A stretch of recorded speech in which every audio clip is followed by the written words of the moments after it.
Now, the Nasarawa State House of Assembly has passed the total budget sum of 545.2 billion naira for the 2026 fiscal year.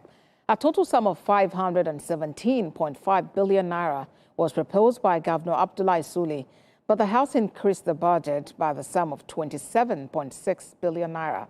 The bill, if assented to by the governor, would enable the state government to initiate people-oriented projects for the overall development of the state.